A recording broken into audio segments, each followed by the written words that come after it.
So you are an active, part of your own community in Austin. So can you tell me about how you're using your platform to engage with your community and create opportunities for people of color?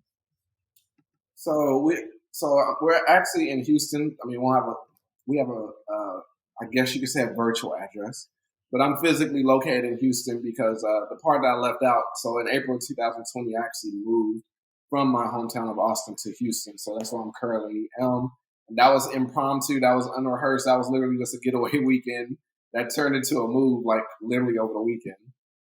But the winds of change were blowing, and looking back, it's like I don't regret that decision because I love Houston. I've been thriving ever since been here.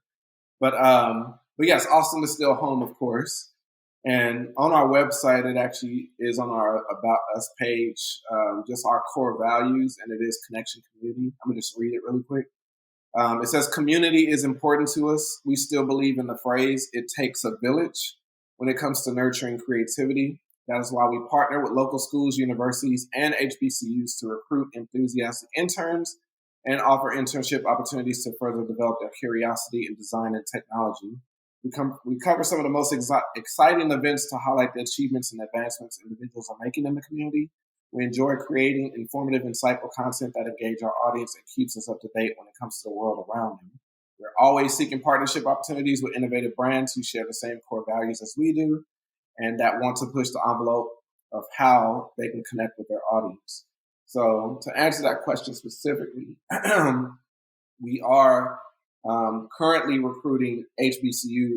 We're doing all universities and colleges, but specifically HBCU students because we know representation in these new spaces do matter. And I'm literally excited that I have a company where it's like I can offer opportunities like that and provide a job or a kind of guidance or mentorship uh, for HBCU students in this new realm. So as I talked about meta events and virtual events and things like that, it's like some of our clients from Amex NFL to One United Bank, the world's largest black-owned bank, it's just like them seeing firsthand behind the scenes us working these events for these huge brands and corporations.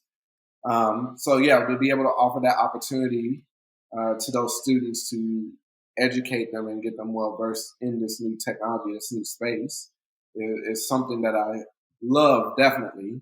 But future plans. There's definitely going to be a brick and mortar studio that Amaz1n Media is going to have, and what I envision within the next 5 years is there being a studio space that will be rented out to people of color. But it's just having that space for them to come in and whether they want to shoot a scene in there, we'll have a huge green screen with like state of the art equipment and all that kind of stuff. I'm always daydreaming about this. It is going to become a reality. Everything I'm doing today is kind of carving the path for that. But creating a space for them to come in and utilize that space to film a scene or to even use editing bays to edit their films or stories and things like that, or to also rent out equipment. So, because if you look back, the things that we talked about earlier, as far as like lack of resources and me having to pay for membership here and do this just to get this access to equipment, it's just like, okay, I'll have all this equipment and then it's like they can freely utilize this equipment to go and tell their stories because we have some awesome stories. We just don't have the resources. We just don't have the deep pockets to just fund it.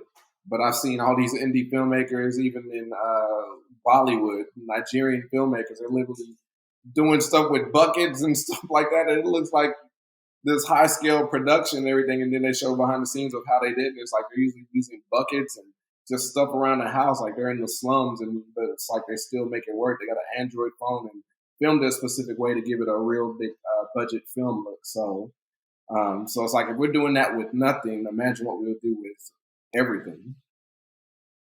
No, I think that's a really important, being able to build a legacy and a community around Black filmmakers, Black creators is so important and really leveraging those resources. So I'm super excited about that idea that you have. And I can't wait to kind of see your journey and see the creation of that and how Blixel can be a part of what you're doing. It's super exciting.